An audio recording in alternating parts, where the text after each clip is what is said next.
They say everything happens for a reason, but I suspect everything happens for a Reese's. Like this commercial break. Did you need 15 seconds away from music or 15 seconds to eat a Reese's? Perhaps it's true. Everything happens for a Reese's. This podcast is brought to you by Colgate Total.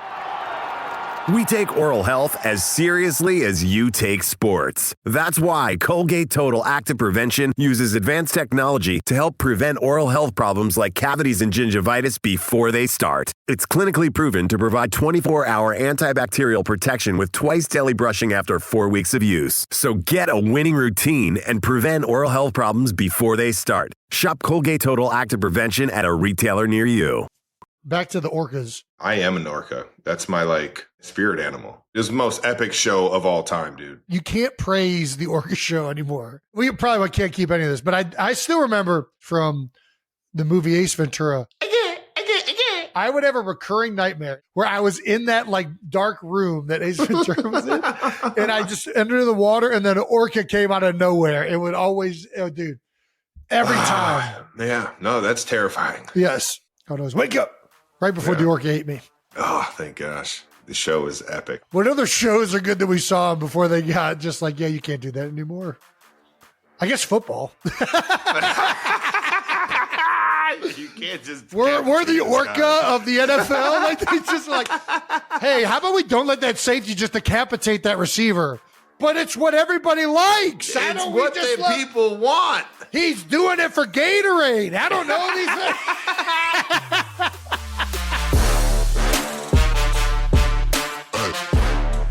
Welcome back to New Heights, ladies and gentlemen, boys and girls, a Wondery show produced by Wave Sports and Entertainment and brought to you by DraftKings. That's right, DraftKings.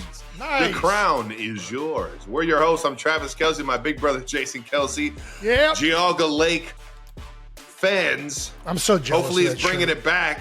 Golly, that place was epic when we were kids. Out of Cleveland Heights, Ohio, Northeast Ohio, Cincinnati Bearcat alum. Shout out to all the cats. Subscribe on YouTube, Wondery Plus, wherever you get your podcasts, and follow the show on all social media at New Heights Show with 1S. Jason, tell the people what we got coming up. We got another amazing episode for all you 92%ers tuning in. We've got some fan votes we need your help on. Ooh. Maybe get a little out of the house with everything we missed from the NFL schedule last week when we were dropping the Fitz and Wit. Jason's been out of the house this summer. He is out of the house. Remember when we started out of the house and you were like, why the fuck are we talking about this shit? I don't know. You got out of the house and now there's something to talk about?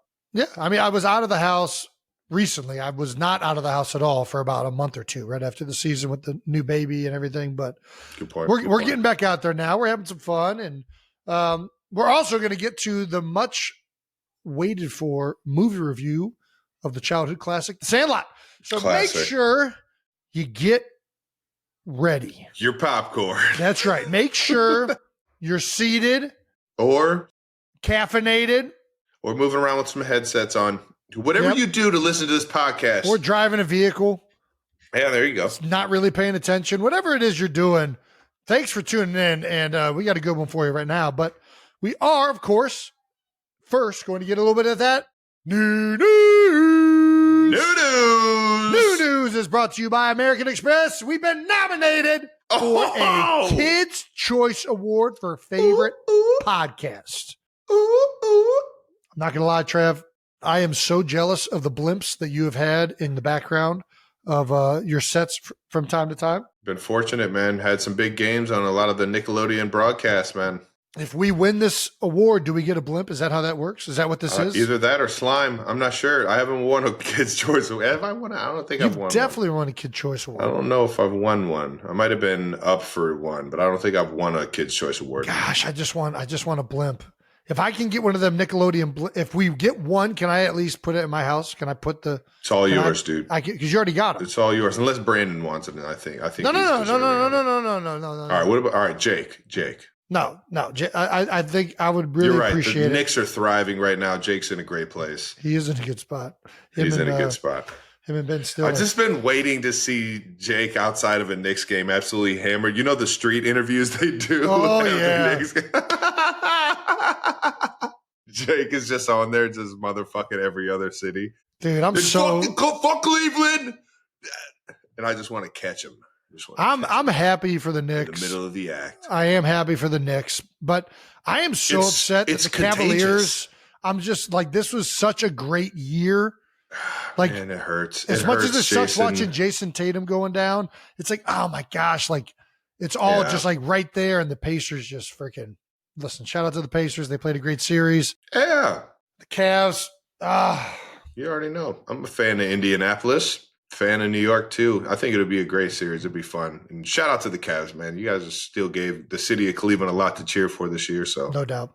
And the future's looking real bright. Speaking of a bright future, we are up for a Kids' Choice Award for favorite podcast. We're up against the Laugh Out Loud podcast. This is gonna be hard to beat. It sounds like it's funny. Are You Afraid of the Dark? I don't know if the podcast is good. I used to love those books. Those books used to be. Yeah. No. That was Goosebumps. Are You Afraid of Dark? It was the TV show. That was I think there were books too, no? I don't know. I thought Are You Afraid of Dark was a TV show. Which, it was. I was afraid of the dark because I used to fucking watch those and turn it off before it got too scary. One of those I remember growing up, it was like a clown. Like the kid was on the swing set and then the clown showed up out of nowhere. I'm still terrified to this day. I was never big on clowns, dude. They're pretty scary. Bozo, he was terrifying. Bozo the clown. What about what was the one that was on In Living Color? All right, I'm in on that clown though. In Living Color, dude. Great shout out. Homie the clown. Yeah, shout out to the Wayans brothers. Well, I guess we'll find out. Yeah, we're gonna find out. Please go and 92%ers. I would listen. I want a blimp. Okay, I need a blimp. I've always wanted a piece of aggro crag, okay, and it's never happened. This is the closest thing. It's not going to happen. This is the closest I'm ever going to get to aggro crag, a Legends of the Hidden Temple pendant, like anything remotely close to my childhood of winning something from Nickelodeon. This is the only thing I'm ever going to have a chance to get. Please, for the love of God, vote for us.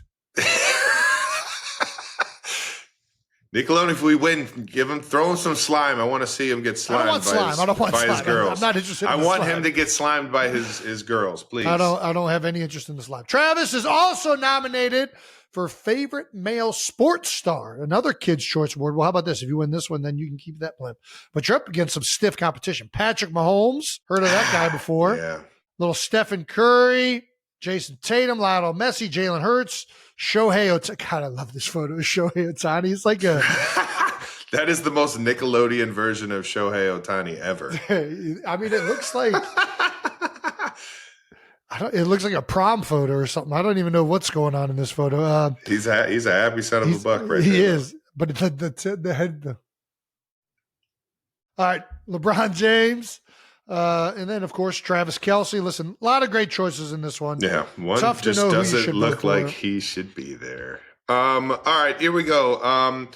You won this last year. You have won a Kids' Choice Award because you won favorite male sports star last year. Well, I didn't get a blimp, so can you go back to back? I didn't get a blimp, so you didn't get a blimp. What'd you get? Doesn't look like I think I got a tweet. I think they tweeted me. They might have got me something else. I don't know. They probably gave you a blimp, Travis. You and I both know. I was moving around and shit. Yeah, we'll go with that. Yeah, I got nothing else to add. I will say I don't think favorite podcast should receive a sliming, but I do think the favorite male sports star is sufficient enough to be slimed. I'm surprised you haven't been to the Kids' Choice Awards, man. You can go. This is an actual event. Oh, yeah. This is like the Oscars for kids. Where is it held at?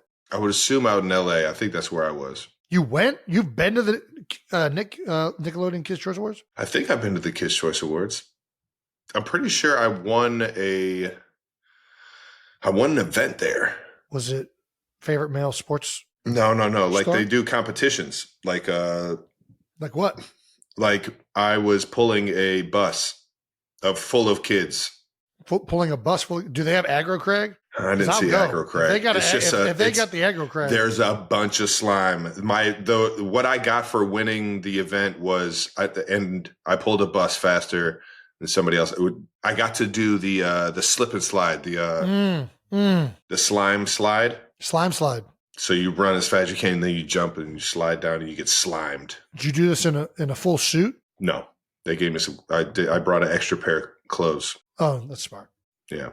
All right. Well, the ceremony is June 21st in Santa Monica. But before that, please vote on at least New Heights is the favorite sports podcast. It's so fun. And then At the least, if you want to go above and beyond, vote for Travis. Too. We've also been asked to give a huge shout out to the University of Cincinnati Bearcats. That's right. Our mascot, the Bearcat, is up for induction into the Mascot Hall of Fame class at 2025. What? There's a mascot Hall of Fame? Yeah, there is. And he's about to get voted in. So everybody make sure you go to mascothallofFame.com/2025, the vote, and vote for our guy. Oh, man, there's a lot of good mascots in here that are up for it. Yeah, but our Bearcat is it's iconic. Listen, I love the University of Cincinnati, but yes. All right, yeah. Voting ends May 24th. Let's get a win for the Cats, ladies and gentlemen. Let's get a win for the Cats. Those of you that aren't doing shit right now, go on your phone, go on the computer, click the link, vote. Yeah, I didn't know this was a thing. I mean, please, yeah, just vote for Cincinnati because who gives a shit, right? The things you do for your alma mater. Let's keep this fucking thing going. That's new news brought to you by American Express. Trav, let's get to these fan mentions. Fan mentions. First fan mention, Will Compton. Yeah. Busted with the boys. He's called us out, Trav. He's called us out. Also, University of Nebraska alumni. Nebraska, Cincinnati. That's right. The Cincinnati Bearcats take on the Nebraska Cornhuskers at beautiful Arrowhead Stadium in Kansas City, Missouri. How about that? And Will decided to tweet this, would hate to beat your team's ass on your home field in Arrowhead. You son of a bitch! You're getting my piss hot, Will! It's a very Will Compton tweet. Very much in his style. It's such a good one. He's one of the best on social media. God damn, he's a good follow. It's fucking on like Donkey Kong, motherfuckers. That was an aggressive way to say it. It's on like Donkey Kong. Fickle's at Nebraska, Wisconsin. Wisconsin. Yep. I always get Wisconsin and Nebraska mixed up. Yeah, you hear that, Will? You hear that, Will? He gets it mixed up because there's no difference. It's just a bunch of white guys in red jerseys running around. I don't know. And a bunch of corn. Just a bunch of corn and cheese curds. I think you're only referencing Wisconsin right now. No, Cornhuskers. That's right. No, I don't want to shit on Nebraska. Big fan of Nebraska. I'm excited about this, dude. It's pretty incredible. Neutral field. I mean, it's not going to be neutral. It's going to be a lot of Nebraska fans there. But regardless, little Cornhusker, the Bearcats are playing in Arrowhead. This is going to be awesome. It's one of the most electric stadiums in the NFL. Now is going to host one of the first games of the college football season. And our Bearcats are going to be playing in this game versus Will's Corn. And, listen, corn's tough. It's hard to digest it. A lot of the times it's still in your shit. Even when you think you're shitting it out, it's still there. Like it's a tough, fibrous vegetable that's tough to really And Matt beat. Rule is really embodying that as a coach over there, and he's got those guys tougher than nails. Dude, if there's one thing I know, are going to have to they're going to have to be ready, man. If there's one thing I know, Matt Rule is shitting some corn. He is fucking. Dude, that's just uncalled for. He's got the corn shit. Uncalled for. That's just uncalled for. We can't do that. Do you think there's when you're get your piss out? They're like, get your corn shit. No. Either way, the Bearcat. So that's a failure. Bearcats are going to be fighting on the Nebraska Cornhuskers. Are you going? Dude, I'm there. 1,000% I'm there. Why wouldn't I be there? It's right there in my backyard. It's a good point. You should be there. Yeah, I want to fucking. I'm going to have to make the trip too. This just sounds too electric to miss. My guy Terry Braden is over there on the defensive line. I can't wait to beat the fuck. Listen, human beings might not be able to digest corn. Human beings might not, but you know what can? A Bing Turong. A Bing Turong is known for being an expert corn digester. They're going to eat the shit out of you, corn husking white guys wearing red uniforms. What is this? Huh? A Bingturon? That's what the official name of a Bearcat is, I believe. Brandon, can we look that up? Damn it, man. Where was I at the entire time? I don't even know if that's how you pronounce it. Binturong. Gosh, look how ugly they are.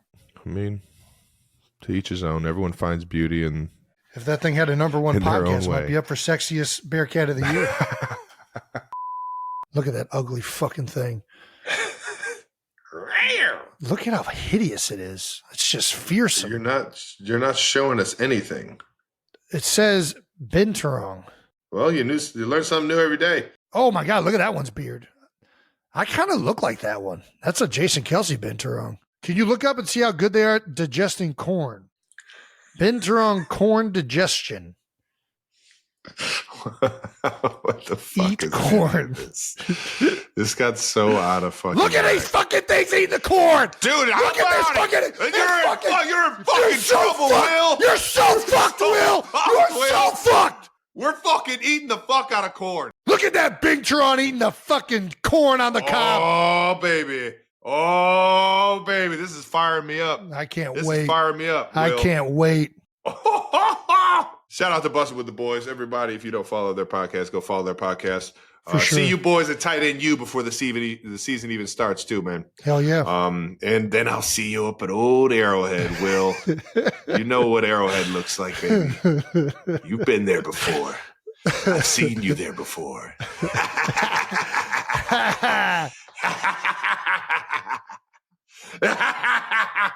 Fan mention from our March Madness bracket winner, Matt Oliver. For those of you that don't remember, we had a March Madness bracket challenge from New Heights. The winner received a golden cup. Well, the golden cup has finally arrived. And we got a tweet.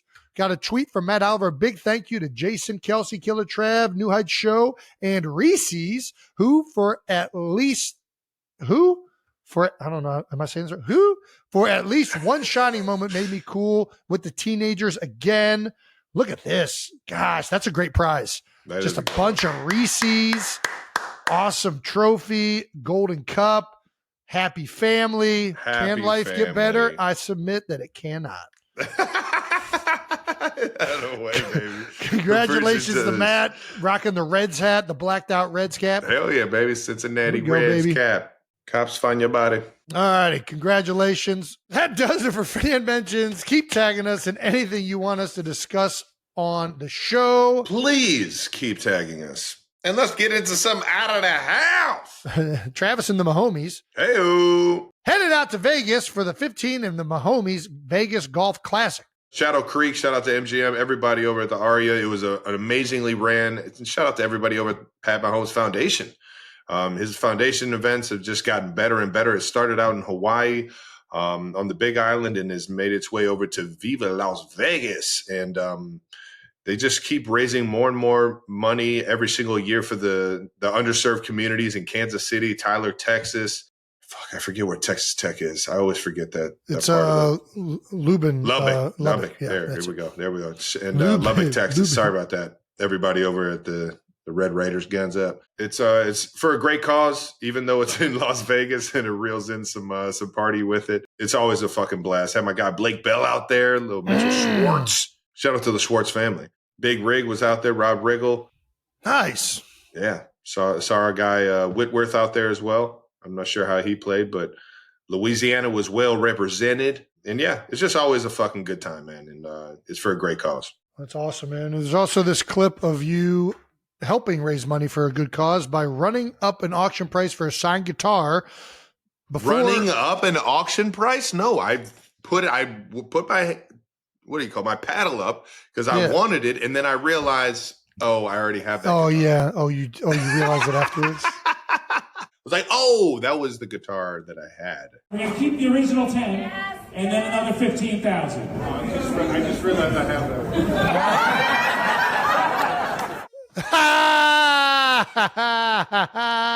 That's so good. Well done, Trev. I had to get a good look at it. Yeah, no, that's You good. don't want to buy the same guitar twice, That's true. you know? No, shout out to everybody that was a part of that foundation event. Everyone at 15, the Mahomies, you guys keep killing it, making it better and better every year. Moving on to some of what Jason had going on. He had his own foundation event that he was helped leading. Jason was at the 8th annual Eagles Autism Challenge. I was. That's right. The Kelseys are heavily involved in that, raising a record $10 million in one day. Yeah, Holy smokes, man. It's a record. Bennett has officially made up with Swoop. That's right. Last year, she was a little unsure of the mascot Swoop. Is Swoop in the Hall of Fame? She was a little upset, a little unsure of Swoop this year. Still a little bit unsure of Swoop, but definitely less unsure of Swoop. There we go. So we're making progress. We're making progress, Swoop. There you go, Benny. Swoop does a great job. I mean, it plays it up so well. We can say he, right? It's a he? No? Okay. It plays it up really well. It's got great energy, great vibes. I think it might be even worse. Chase, I don't think we could do it. You're going to get canceled for that one. Damn it. Jason's second double fisting 5K in this month alone. This guy is literally just knocking out 5K beer miles. He ran the Two Bears 5K not even 2 weeks ago. And here he is, chugging a beautiful lime garage beer. Don't we all just love those? Listen, even when we're running. Even when we're all about fitness, fitting his beer in your mouth. Fitting this beer in your mouth. I love that. Good job. Yeah, the garage beer one was from the Two Bears 5K. The one on the bottom, I didn't do the 5K. I actually biked 10 miles for the Eagles Autism Challenge. Oh, okay. Came in with a very respectable time. I don't know what it was, but I was towards the top. I was very happy with myself. Really? Yeah, so I'm enjoying some beers to celebrate burning a bunch of calories. You know, I mean, nice, man. If you can't do that, what's the point of biking? And then the 5K, actually, Bo Allen and I had a race. You know what the beer mile is, right? We already talked about this, right? Yeah. Yeah. So anyways, we tried a beer 5K. Bo won. You know, you don't really know if those beers are empty, but I'll give it to him. He won, even though nobody really knows. Yeah, I think it was a fun event. Bert and Tom are awesome. The whole city of Tampa had a blast out there. Raymond James Stadium. And then the Eagles always do it right for the Eagles Autism Challenge. If there's one thing to celebrate after you've just done something, a physical achievement, you drink beer afterwards, right? Sometimes you drink beer during it too. Unless you're trying to get gains, but yeah. Well, what am I trying to gain, Travis? I'm retired. It's a good point. That's why you drink beers. That's your thing. Yeah. Yeah. I'm competing with nobody. Yeah, you're competing with somebody because you were excited that you were in the upper half. I will ask this though: why the hell doesn't New Heights have their own 5K or their own charity golf outing? What are we doing here? This is a great question. Why does it have to be a charity golf outing? Can't we just do like a legit golf outing? Because we want to raise money for the kids. We don't want to just keep all our money. Why does it have to be for the kids? Why can't it be for grown adults? There you go. That run a podcast. Maybe brothers. My bad, player. I respect it. Always good for doing something. Fuck them kids. Oh, my bad. Don't say that. Listen, I'm in, other than doing another 5K. Do you want to do a beer 5K? Should we just do an event, the beer 5K? Jason, no, I don't want to do anything 5K. No. No? No. Do you want to just like announce your participation in it and then you can just walk it? No, I'd rather just do a golf outing. Okay, we can do a golf outing. That sounds way more fun. I've been wanting to do this. I want to do a golf outing, but I like the team aspect. But like, you don't like the teams? Nope, hate it. All right, cool. We should also do a Billy Madison style academic decathlon. See, this is more our speed. I'm in on anything Billy Madison style. I mean, we can even get a penguin there, just running around. Have you seen the movie Penguin Lesson? Penguin Lesson? No. What's that about? Or Lessons of a Penguin? Is that the one where it's like they follow like the penguins around? No, the penguin follows him around because he saves it. No, I haven't seen this one. It made me want a penguin. That's for damn sure. Yeah, I guess we'll start thinking about a New Heights golf outing or 5K or charity or some type of academic decathlon. Just a good old Billy Madison. Yeah, there we go. I like that. Shout out to the Sandman. A lot of options. Let's do it. What kind of events would you guys want to do? What kind of events do the 92%ers?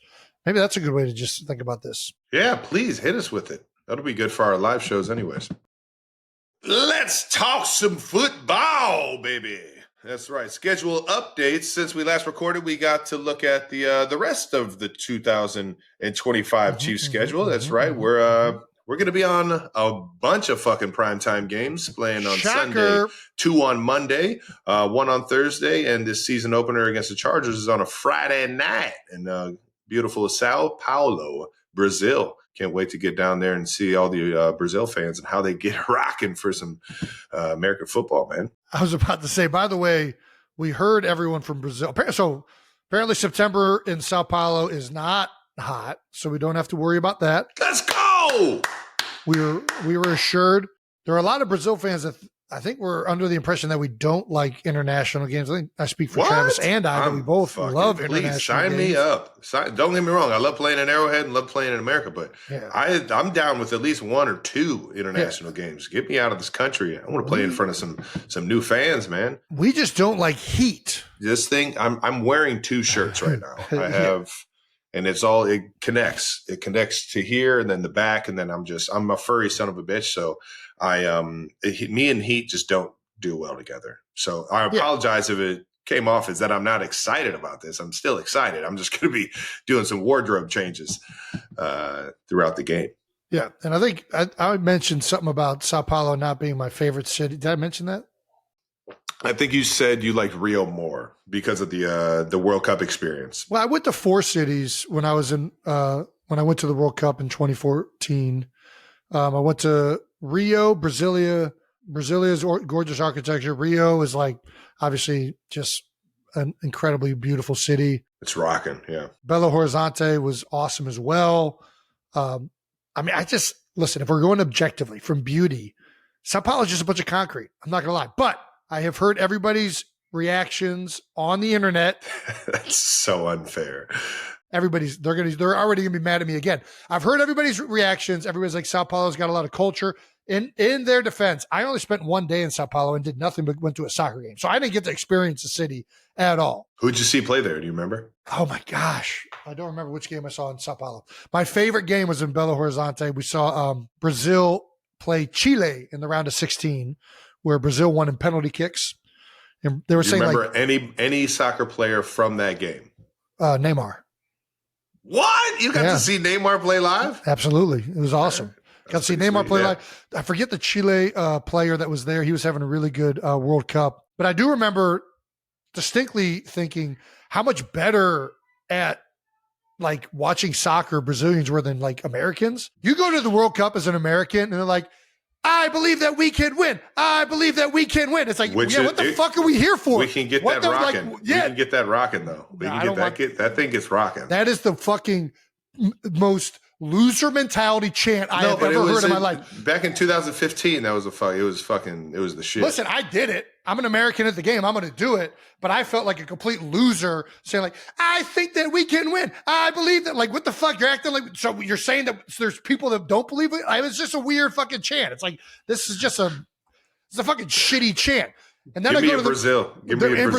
I don't remember it exactly, but they're saying something like chi chi chi, le le le, and I was like, oh, and we asked one of the Brazilians, like, what does that mean? And they said, we came here to fuck Chile. I was like, yeah, they're better at it. They're better at it than we are. There's a different level of we're here to fuck shit up from the Brazilians than there is from it's just the USA soccer is just a little bit too nice and like. You know what I'm talking about, Travis. You know exactly what I'm talking about. There was an interview with Zlatan Ibrahimovic, and they were asking him like which like city he enjoyed the most, or like which fan base he enjoyed the most, or something like that. Yeah. And he referenced one of the teams he played for, one of the cities he played for, was like they had like a specific chant after the first time he scored about him like being a god and like just being the fucking man, and they just sung that the entire time he was there. He was like, yes, that's pretty fucking epic. I mean, USA, obviously we got USA, which is like just an epic, awesome chant. Awesome. Yeah. Everybody hates it probably, which makes me even love it that much more. I just think we have so many great things that we could be chanting rather than I believe that we could, like, I don't know. I'm out on it. I'm out on that chant so much. It was good. It was good back then. Like you go to like watch like soccer hooligans. You watch soccer hooligans like in England, and they're just talking shit. They're singing songs about talking shit. The Sons of Ben in I think it's Sons of Ben in Philadelphia for the MLS team. Uh-huh. They're fantastic. I would expect Philly to have some good chants. It is here. The songs are here in the U.S. The national team just needs to take it to another level. And I think that that's part of the reason why our national team isn't good. We're too nice. We don't have the mentality. We came here to fuck you guys. That's what the mentality needs to be. Not like, I think that I can win. We will. Fuck you! Like, do you know how much of a different mentality it is than to go to a game and be like, oh, I think that I can win. I believe in myself. Or it's like, I came here to fuck shit up. It is just an entirely different level of like gravitas in Brazil. I'm just being honest. Yeah, well, I mean, and I think that's why they beat us. We need the mentality of the U.S. soccer team to be like some of these other countries. We just do. And it can't be, I believe that we can win. It needs to be, I believe that we can fuck you up. I believe that we can fuck you up. That's what the chant should be.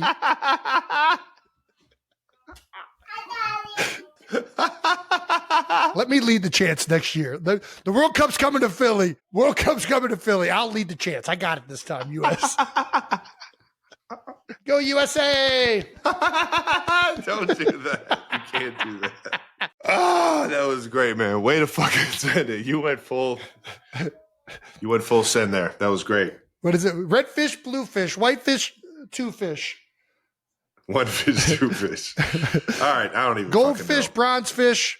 What is this? I don't know where you're going with this. I was trying to think of a word that rhymed with fuck, and I couldn't get it. I'll work on it. It'll be good, though. We'll get some good ones. Yeah, Jason will be the mascot for the American soccer team. I'm not a mascot. I just want to lead the song section, or at least be a part of coming up with chants that better reflect the boisterousness of USA. There we go. All right, let's get back on track here. Shout out to everybody down in Brazil. Can't wait to get down there. Sorry if it came off as I'm not excited, because I am. I am. And we got a huge challenge with the Los Angeles Chargers, baby. Yeah, so we got a bunch of primetime games, and then we don't play in the same slot in consecutive weeks until mid-December. So that'll be fun. Got to make sure you check the old schedule, Travis, so you're not late to the game. Is it hard to find a routine when the game day changes so much week to week? No. The routines stay the routines. Depending on when you play, you just slot it in on either like a different day. That is, if you play on a short week on like a Saturday or a Friday, you just push up what you got to get done a few days. And then vice versa. If it's a longer day, then you just get more rest, and then you just jump in when the time is right. But no, I don't find it hard at all. Love it. I don't know. I don't have anything else to add. Yeah, I mean, I'm a fan of playing on all sorts of different days. Yeah, it's changed my routine up, man. I like to have like a new fresh routine, or I like to have like when it becomes like redundant, it's just the same, same day, same time. Shit can get fucking boring, man. Yeah, I think, and I'm also just a fan of playing on more primetime times. Like, that's when I'm watching TV, and I like it when football's on the television. So let's keep putting good football games on television when everybody's watching. I mean, I think it's just good for the game. Let's keep taking over all the holidays. We're taking over Thanksgiving, Christmas, NBA. You're fucked. You're never getting that back. I mean, it's the way it is. Yeah. Are the Chiefs now officially America's team? Well, I mean, listen, the Cowboys aren't. Did you see what happened to this Cowboys fan? I don't even want to say this. Yeah, dude, he switched it up, man. Yeah, can I just say, this is such a Cowboys fan thing to do. The city of Dallas is gonna fucking kick you in the balls. It does make sense. I hear where you're coming from. Well, the problem is, like, this guy probably, I don't know, he probably isn't from Dallas. He's probably just a guy that, like, was a fan of Dallas. Grew up around the 90s, late 80s and early 90s. Yeah, they were just really good. Or he grew up like thinking, hey, this is the popular team to pick, and he picked them, and then he had it tattooed across his entire back like it's the coolest thing in the world. And then he's like, oh, these guys suck. How can I get a cool team on my back? Just be loyal to us, baby. Just be loyal to us. Listen, we'll treat you right over here at Chiefs Kingdom. We'll make it so you will never have to cover up that Chiefs logo, dude. By the way, shout out to the tattoo artist that was able to cover this up very well. But yeah, I don't know. I don't know if they're American team. I think Philly's building up a big contingency. Really what happens, I guess, when you're really good, people just start liking your team. Yeah, so I'm kind of out on just the whole America's team I will say this. I don't give a fuck about that shit. I don't think anybody wants to be America's team Kansas other City. than exactly. I want to be the Chiefs, man. That's what I want to be. I'm with you. I'm going to be the big bad Chiefs. Come join if you want. But America's team? No, we're Kansas City. I'm cool. The boys can have that if they want them. Yeah. Any other thoughts on the schedule? I will say Eagles fans are finding out what Chiefs fans and the Chiefs have had to deal with the last couple of years. I think Eagles play on every day other than 2 days this year. They're on a lot of primetime television games. I mean, it's just what happens when your team's really good. Who doesn't want to see? It's a badge of honor. Jalen Hurts, Saquon Barkley play some football. Man. It's a badge of honor. Yeah. Is it harder? Yes.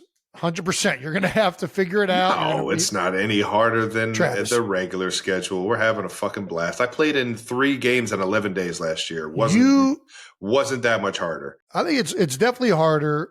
And you're also playing better teams. When you finish first, you're going to play the best teams in the AFC and the NFC of those respective conferences. Like, that's reality. That's reality. It's going to be a hard schedule, and the Eagles have a tough one. It's also constructed oddly in some ways, but I'm excited about it. I'm excited how much they'll be on prime time, and I get to see the boys suit up. So, hell yeah. Well, you get to see them suit up week 2, baby. I was about to say, you get to see us suit up against them in week 2, the Super Bowl rematch, man. Is that in KC or Philly? In Kansas City, I believe. Kansas City. Yep. In Arrowhead. We also got the Monday night football schedule. We open up Vikings at Bears in week 1. Going to be fun after Caleb Williams basically told everybody he wanted to be drafted by the Vikings. Lions at Ravens. Chiefs at the Jaguars. How about it, baby? Let's go, man. A little week 5. Commanders at Chiefs. That'll be a good one. That was one thing I'm not happy with the Eagles schedule. The Eagles and Commanders are probably the 2 front runners to win the division. And they play each other like twice in the last 4 games or something like that. Like it's something crazy where it's. What's wrong with that? I just wish that there was a game in the earlier part of the season, then there's a game at the end of the season. I don't like when, especially those games are going to come down to be very pivotal for the division, and it's going to be able to swing. So put them at the end of the year when they're pivotal for the division. No, you put one at the end of the year. You don't. If the Washington sucked at the beginning of the year and then all of a sudden they win the last 2 games against the Eagles, I think that's bullshit. Or vice versa. You're such. I'm just being honest. I think it's a weird way to what if somebody's hurt at that point in the season, but they're going to be healthy for the playoffs. I'm just saying. I like it when it's spaced out more. If you want to put us against the Giants late in the year because nobody really expects them to be very good, that's fine. But to have that, I think it's harder. I think it's harder to schedule these things than you think. I think you're probably right, but I also think that I have the right to complain about it. It is tough playing a team twice in 3 weeks, though. I'll give you that. That's hard. Right? I've done it before. That is not a fucking easy feat. I also got 2 Eagles games that are going to be on Monday night. Excited about that. We're at Lambeau in week 10 and at the Chargers. Ooh, both away. Damn, we couldn't get the Eagles a home fucking Monday night game? I think they saw the last home Monday night game and they're like, yeah, Kelsey was a little bit too much. We can't let him go back to Philadelphia. They almost blew Dumpy's knee out. Hilarious. They're like, yeah, that's not good for our TV. We're gonna get away from this. That was hilarious. That was well put. All right. Well, we got some rule changes about to be voted on, Jason. Yeah.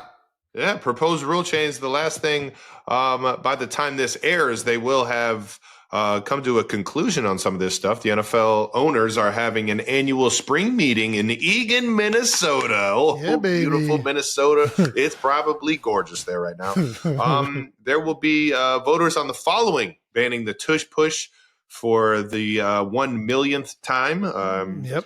Changing the playoff seeding. That's right. Instead of your division actually mattering during the season, they're just going to propose to whoever has the best records, it sounds like. The last one is the Olympic flag football. 2028 debut of flag football in the Olympics is coming up, and we got to figure out, how involved and whether or not the NFL is going to allow the NFL players to play and participate in it. Where do we want to start with this? Do we want to start with the changing the playoff seeding?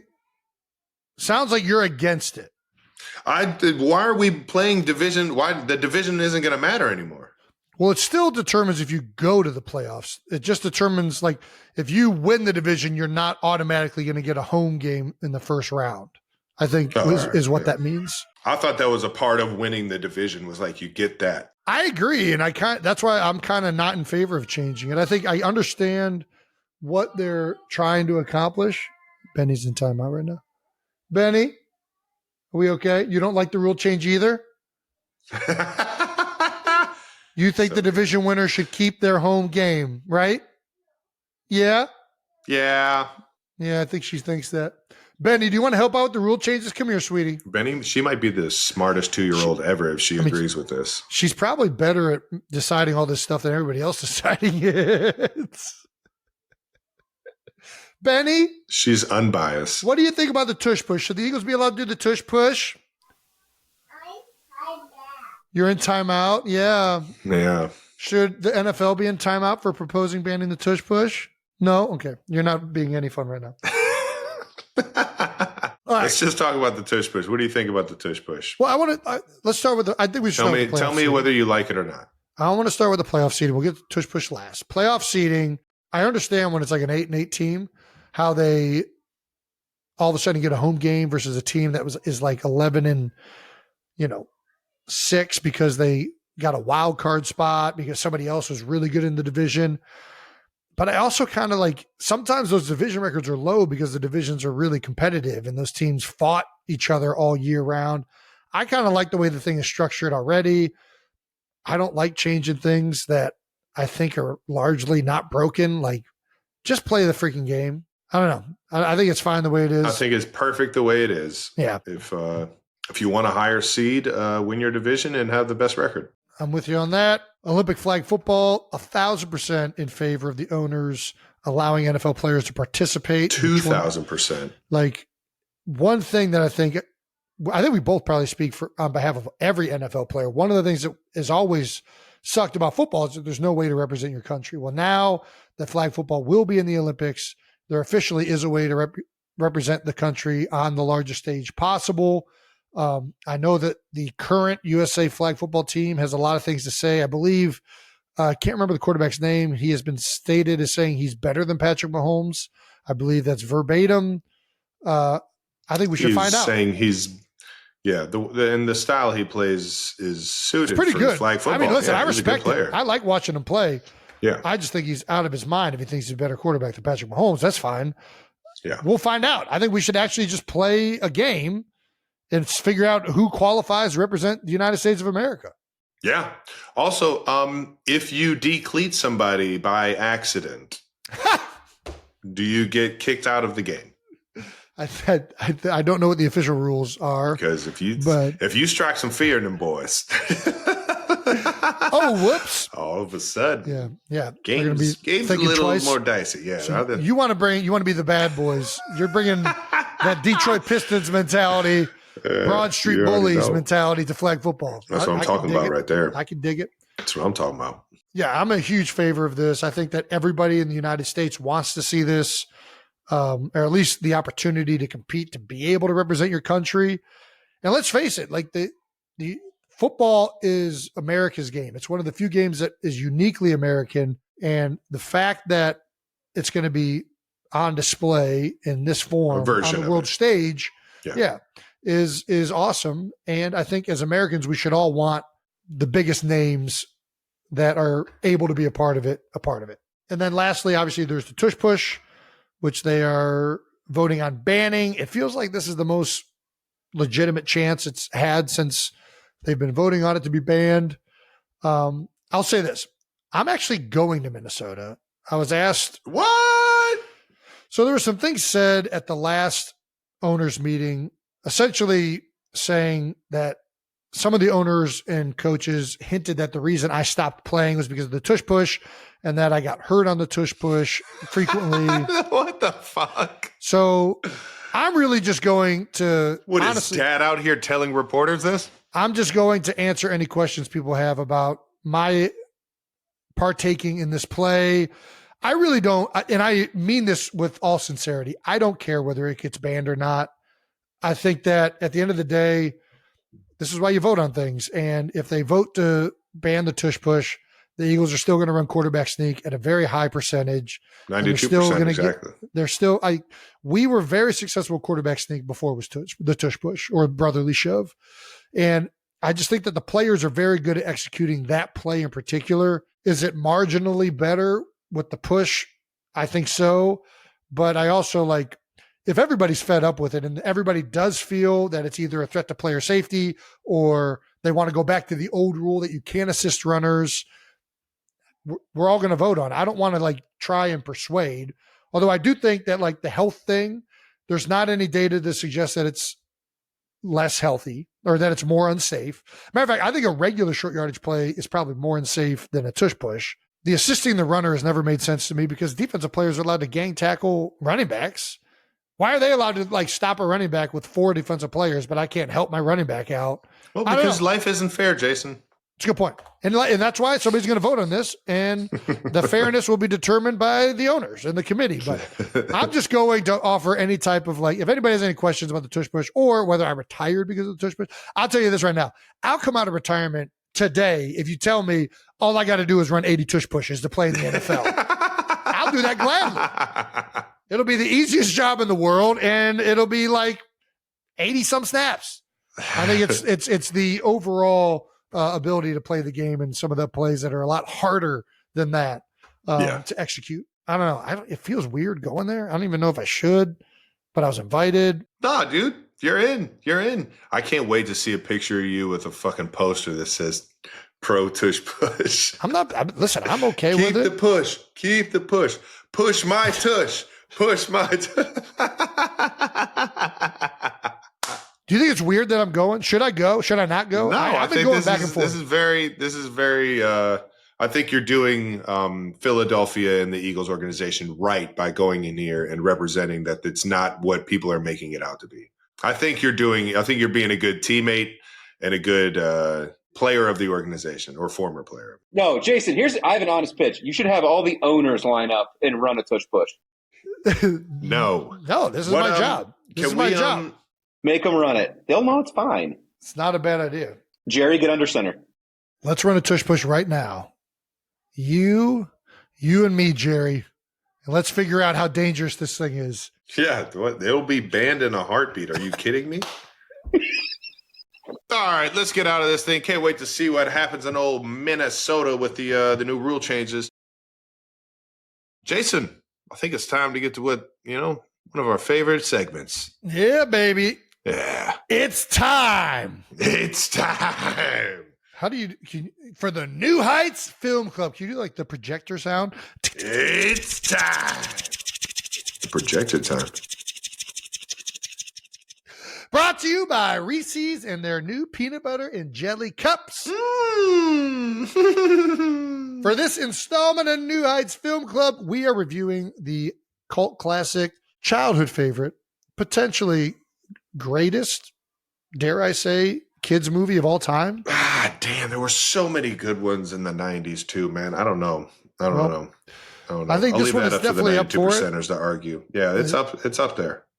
The 1993 classic. Ooh, 93 was a good year, man. What happened in 93? Michael Jordan won his third NBA championship in 1993. Nice. Well, they also released The Sandlot. I don't know. We rewatched it. I love watching kids' movies again at a later time because you think about the movie differently, especially being a dad now. I thought about the whole relationship of Smalls and the stepdad and kind of what Smalls was going through in a much different light than I had ever thought of the movie. But Trav, what were your initial thoughts as an adult?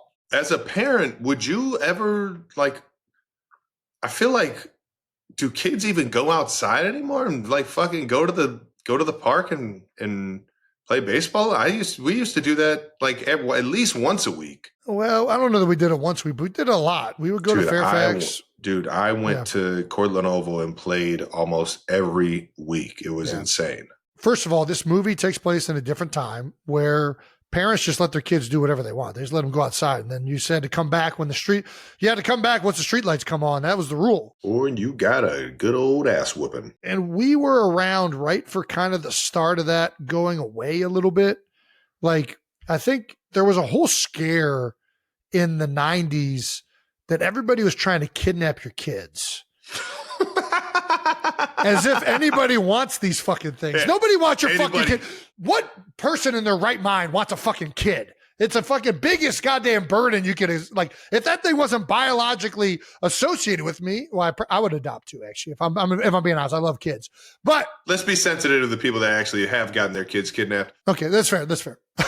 The best line ever is Ed Kelsey saying, they bring you right back. Yeah, right. If you got kidnapped, they bring you right back. I ain't worried about that one. Oh gosh, I just remember don't take candy from a stranger. Like, if anybody comes up to you and offers you candy, don't take it. In my head, I'm like, I'm definitely taking candy if somebody offers it to me. Are you fucking an idiot? I'm definitely taking that candy. Free candy? I'm in. There's definitely a push. I think that scared a lot of parents from letting their kids go out. Dad definitely let us go out, but he always knew where we were at. And I don't know if you know this, but I would see him ride. He would drive by and he would make sure everything was all right every once in a while. Yeah. I mean, definitely we could have been kidnapped for sure. But it was the thought. The real question is, was he just doing that for us, or was that an excuse to get out of the house, stop at the Wings down the street? He's going to go get some Mama's Boys? He's coming back home. Yeah, sweetie, don't worry. They're all good. They're up at the park. Where'd you get the wings, Ed? Yeah. That's so good. Yeah, I mean, I think it's so good for kids to go out and just play unaccompanied by adults, to be honest with you. Yeah, you grow up, yeah. And there's so many awesome moments in this movie that it's kind of, I don't know if it would be classified as like a coming of age movie, but it's definitely catches Smalls at a part in his life where he's moved into a new city. He doesn't have any friends. He doesn't have a father figure that's worth a shit. He's got a good group of guys helping him see the light of day, man. His mom encourages to go outside and make friends, and the friends make fun of him and bully him a little bit. But it's the best. But Benny tells him, like, hey, fuck those guys, man, whatever, just go fuck. And like, there's so many positive ways of dealing with like people making fun of you to like not having friends. Just get out of the house. Get the fuck out of the house. Get the fuck out of the house. You're having a little rough day? Get the fuck out. You're going to go find somebody that you're going to get along with. I promise you. Just get the fuck out the house. Yeah. But there's just so many great moments of like positive mental relationships and kind of like how to cope with, maybe being somebody with a single parent who's now in a new relationship. And I think that the whole backdrop of baseball is just perfect. Like baseball is the sport. I wrote this down because it really stood out more watching it as an adult. Like this whole movie is really about legend, right? And the sport of baseball is about legend. Legend, yeah. Because it's so old, there's these stories of like Shoeless Joe Jackson and the Babe. Yeah. But part of it, like the reason it's so much kind of like folklore is because cameras weren't around. And like, it's just like word of mouth. Like all we know about it is some dude There's no more legends anymore. There's no more legends. Everything's on video. Everything. Exactly. But like all of these baseball stories and these figures are larger than life. And then within the movie itself, you have Hercules and the Beast and Wendy Peffercorn, the highly sought after don't do that. unicorn. It'll just because you watched the movie and everybody got on our ass, it'll be Wendy Peffercorn forever. And like Benny the Jet, Picklin, like it's all just these like larger than life stories and folklore. And I don't know, it just like makes you, it was so well done with the sport of baseball, why everybody loves baseball, how kids associate things. This kid lacks a father figure, lacks friends. And so many of us as young kids and boys or girls, you look for these like role models in your life and you are drawn to these larger than life characters and the athletes of the time, and you make friends. And I just think it was a really just awesome depiction of the importance of sports, the importance of friendship, the specialness and the ability to learn from sports. Like Babe Ruth, heroes are forgotten, but legends never die. Like all of these things that like, There's a bit of like the magicalness of like hope and you find that camaraderie and that chemistry with your friends, and like especially it being like new friends or like something that you all are encountering for the first time and getting through that. Dude, that scene where Benny's getting chased by the dog is one of the most epic. Like, I forgot how epic that fucking scene was, where he's like literally getting chased all throughout the entire city. Like, imagining that as a kid. Oh my God. right? It's so good. Dude, insane. And the dog being this like magical beast the entire movie. And Benny's the one eventually who gets the better of it. And even like Smalls being terrible at baseball to the point that everybody's laughing at him. And instead of like some teacher coming up and being like, hey, don't make fun of Smalls, like Smalls fucking ends up, Benny's like, hey, fuck those guys. Go out there. I'm going to hit you this fly ball. Just put your glove up, right?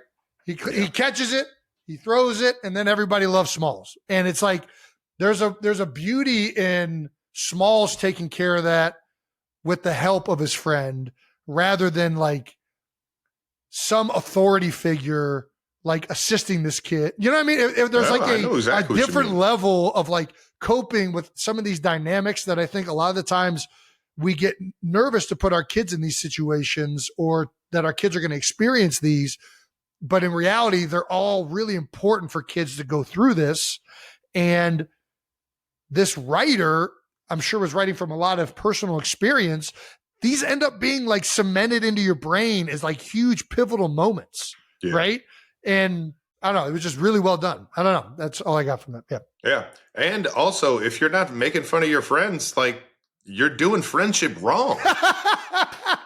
Like that, watching that movie, I'm like, dude, this is exactly what my friendship group is today. Like, we still have that little kid in us that is just like, I'm going to fucking roast my friend, and he's going to probably get me back in some form or some way. And it's just going to be hysterical for everybody to be a part of. And it's also going to show like, hey, it doesn't matter what you look like, you know, where you come from, what you do. Everybody can have fun making fun of each other and still find that love and appreciation for each other at the same time. Yeah. And I like that Smalls doesn't listen. He gets discouraged a little bit by the guys, but then he listens to the guy that's uplifting him, Benny. Yeah, exactly. Right? He's like, all right, I fuck with this guy. This guy's on my side, and he's hitting the ball. And there's a lot of like really good positive themes of like relationships, mentally, how to cope with adversity and new scenarios and trying to achieve new tasks, leaning into your strengths. He makes the erector set because he's a smart kid to try and get the baseball back. And it's all backdrop by maybe one of the best soundtracks I've ever been a part of watching a movie. I mean, every single song is just is so good. I was going to say, it's crazy that we're just as far away from that movie as that movie was from the year it was depicted in the film. Oh, wow. I didn't know that. So 1962 was the year it was depicted. It came out in 93. We are now 32 years from 1993. And those, 62 and 93 were 31 years apart. That's crazy. That is nuts. Yeah. That is a great fun fact. I think the scene with the fireworks and Ray Charles saying, America the Beautiful, America. Dude, it's fucking magical. Oh, and then you just, okay. Yeah, man. The fireworks going off, just the sounds of the fireworks, and how, dude, it was epic. It's incredible. Did you, have you ever tried Chew? I've had dip. I don't know that I think I would have tried Chew one time. My one buddy, Jeremy Gatta, I shouldn't even say it. One of my buddies was big into Chew for a little bit, and I tried we're it. grown-ass adults. Yeah, it's true. He's over here like, I don't know, Jeremy might get in trouble with his parents. my guy Jeremy he used to chew a little bit. Jay Gatta, what's up, boy? Yeah. Shout out to all the Gattas, man. Chew didn't really do much. Have you ever done Chew? No, I haven't. I've done dip one time. Chew didn't do twice. Much. Dip I did twice. I did it up at all the higher ground, but go ahead. Dip made me super loopy and I threw up. Dude, so every time I tried it like three times. I never got into every it. time. I'm like, all right, well, my body's just not into this. Yeah, I never got into that one. which Sandlot character? Well, we all Travis is Benny the Jet. Hey, listen, I had PF Flyers growing up, man. Let's go. I will say, you were also the magnetic person. You know what I mean? Like not just saying that to you. You were always like the character that everybody like came to for like encouragement. Like that was your personality within like the friend groups. It felt like. Yeah, I mean, I'll take that if you're going to say it. I will say it for sure. I think there's a little bit of all of us in there. I think you were Squints. You were a fucking nerd. You were a nerd growing up. Sneak kissing Wendy Peffercorn. You knew it's the only way you're getting one. Bold move. I mean, listen, it's a good thing Squints was so young, because you pull that move as a child, it's kind of like, oh, that was kind of you're good. Ballsy move. You do that silly you do kid. that as like the same age or older, let alone that you're going to be arrested. You're getting arrested, son. All right, come here. We're gonna give you a good talking to. You can't be doing this type of shit out here. Oh gosh. Iconic though. Was there a Cleveland Heights version of Sandlot? There was one 100%. I mean, all the guys that I played baseball with, and it wasn't just baseball, but all the guys I played travel baseball with, a lot of Jesu kids, a lot of St. Anne's kids, a lot of Heights kids. We all would go up to Cortland Oval or St. Anne's or Fairfax, Forest Hills. Yeah, Fairfax as well. We used to go up there. We would always find a way to go up there with a ball and a bat and a glove and just, have some fun until we lost the ball because we hit it into somebody's yard. It's literally it's the same thing. That's one of the reasons it's so beautiful. And the fence in particular, like at Fairfax, the left side of outfield is completely open. Yeah. But the right side of outfield was a fence just like that. And if you hit it over that fence, the game was over. Like there wasn't another ball. Like that was the exact same thing. And there was no climbing this fence. This fence was like the Great Wall of China. It was fucking enormous. The only difference was there wasn't like a dog that everybody's afraid of, but it was the end of the game if anybody hit a home run over there. Yeah, nobody was going in the family's backyard. And we also played other sports. We played roller hockey at Roxborough Elementary. They had an old basketball caged in court where they had cut the basketball hoops off at like 4 foot and for some reason left the posts in the ground. Oh yeah. And we would go up there roller hockey and we would play posts. And if you hit the post, it was a goal. And we would play 2-on-2, 3-on-3, however many guys came up. The majority of the Sandlot games that we played though were, I would always play like 2-on-2 or 3-on-3 football up at St. Anne's. Yeah.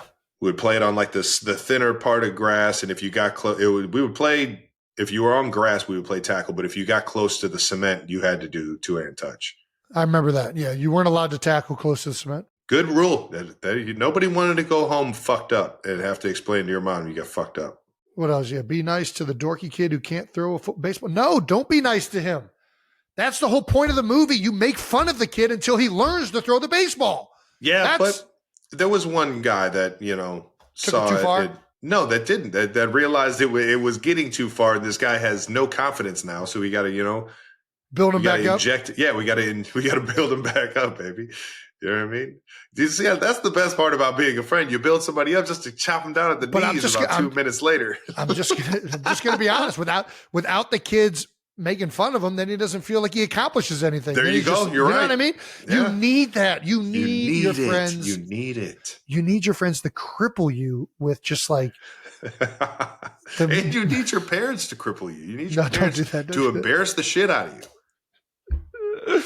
What else do we got? MVP of the movie. All right, who we going? MVP of the movie. We got Squints, Ham Porter. I think Porter's got to be Porter's like my guy Patty Bakes, man. He is. He reminds me so much of Patty Bakes. He walks in and everybody's just happier because Porter's in the house. He's gonna say something just off the walls that nobody's like. All right, and you could tell like how Porter talks to everybody. Bacon has been talking to grown-ups like he talks to them now since he was 5 years old. It's so true. Like, why are we running like this? Yeah. He's a talk to our lacrosse coach. Why do we? All right, how about you guys run since I'm the goalie? Benny the Jet, definitely the MVP of the movie. I mean, he saves the day, saves the ball, saves Smalls. 100%. All right, I take it back. Wendy Peffercorn she was pretty good looking. Thank you. I'll be honest. Thank you. I'll take that loss. I think it's just like the old school, like clothing and hairstyle is just not for me, but she was pretty good. All right. I love the American nostalgia, just like the pure Americanness of the movie. Dude, so good, man. Is just beautiful. They did such a good job of getting all these different ethnicities in there, and baseball really brings us all together type feel. Mm-hmm. And baseball being America's sport as well. So yep. I'm with you. Big fan of the ragtag Sandlot guys beating the travel baseball team and their fresh new bikes and uniforms. I'm always a fan of silver spoon fucks getting their asses handed to them by working class people. Shout out to the public schools, baby. Yeah, exactly. Playing. How about the fact they're all just playing baseball in blue jeans? Could you think of a more uncomfortable piece of equipment to play a sport in than they didn't have Dick's Sporting Goods back then, dude. They didn't have dudes just chafing their asses off. Like they got to be just like jungle ride out the fucking wazoo. The 60s were a different day and age. Yeah, man. Yeah, they must really love baseball. They're playing baseball in blue jeans. Yeah, but you got to love baseball. You did everything in fucking blue jeans back in the day. All right, let's give it a little film club PFF grade for the movie. Jason, what we got? The plot. 1 out of 10. What we got? Well, PFF is out of 100, right? Yeah, we're going plot. All right, plot. 10. We're going out of 10. We've been doing all the other ones out of 100. Is that right? I thought we've been doing them all out of 8.5 or It's been 80, 83. I promise. I promise. It's all the same. It will end up being the exact same. Plot, I'm going to say, I don't know that you could have a better plot of a movie for a kid's movie and teaching tools and ways to cope with all these different things. And the legend that the continual theme of these larger than life figures. I just thought it was all it's all beautiful. I'm going. It's up there. I mean, I hate to give 100, but we got to give it an Aaron Donald level. I got to go 90. It's got to be a 95. It's got to be this thing should be defensive player of the year type plot, right? I'm down. I don't know a movie that has a better plot, so I'm going 99. Let's go 99. We'll give it what's it called? The great one. 99 out of 100. All right. Okay. Acting for a kids movie, fucking incredible. If I'm being honest with you, I thought it was unreal. Yeah, I'm with you. And then you got James Earl Jones. Gosh. Just one of the best actors of our entire lives. If we're being honest, he plays a blind man better than Stevie Wonder. Hey, he's not the only one with these accusations. Shout out to Stevie. All right, acting. I mean, for a bunch of kids, I got to go 99 again. I'm going the great one again. We can go 99. I love this movie, so. All right. How well it holds up. Still holds up. I mean, I might be a little biased. I might be biased. Did you have the girls watch it? I tried to. I mean, the girls are at an age. Wyatt is the only one that's really going to sit down and watch a movie like this. Yeah. Ellie kind of at times. She got a little bit scared at the Hercules, when they're Squints is telling the story in the treehouse and stuff like that. But to me, it holds up 99. But I think to the regular the regular public, probably isn't a 99, but screw the I mean, we're the ones rating it, so 99. It's nostalgia for me. Baseball. I mean, 99. This is the essence of baseball. Yeah, I don't think there is a better baseball movie. It really hits it the beauty of baseball. It has Americana. It has legend and heroes and the folklore embedded within the story itself. And it combines it with Henry Aaron and Babe Ruth. And it's just all so, it gets to the essence of what makes baseball so incredible. Yeah. Wendy Peffercorn, listen, she was better than I thought, but I'm not giving Wendy Peffercorn a 99. I'm just not. I'll give her a 90. She was hot. I can't go 90. I can't give it a 9 out of 10. I can't. So give it. We'll be in the middle. What is it? I'll go 80. Let's give her 85. 85. 85. So 87. 87 is a good number. I like it. No, I'm giving her 80. I'm giving her 80. Oh, you're giving her 80. All right. So 85. So 85. Yeah. All right. What do we got? What's the PFF, the official PFF grade for? Drum roll. Looks like it's a 99.2. What? There's no way that's the average. Somebody did the math wrong. Dude, that is so wrong. So wrong. How did you get more than 99? Yeah. How on earth did he get more than 99 when there's not a single fucking This is good. This is quick average math by Travis Kelce has disclosed Brandon's error. 96.2 the wave. Is that accurate? Was it? No, was it the wave? It was 1037. 1037 the wave. Or 1073. 96.2. I think it's a pretty solid rating. And that does it for New Heights Film Club. Appreciate you guys giving us another film to review. And that was a fun one to watch. New Heights Film Club is brought to you by Reese's and their new PB&J cups. Ooh. All right, and that wraps up another episode of New Heights. Make sure you subscribe on YouTube to the New Heights channel and follow New Heights on the Wondery app or wherever you get your podcasts. You can listen to new episodes of New Heights early and ad-free right now by joining Wondery Plus in the Wondery app or on Apple Podcasts. Once again, New Heights, a Wondery show produced by Wave Sports and Entertainment and brought to you by DraftKings. The crown is yours. Don't forget to follow the show on all social media at New Heights Show with 1S for fun clips throughout the week. And thanks to our production and crew, we're going to need you for this one. And thanks to all the 92%ers. We love you guys. See you next time. Or on some bonus stuff.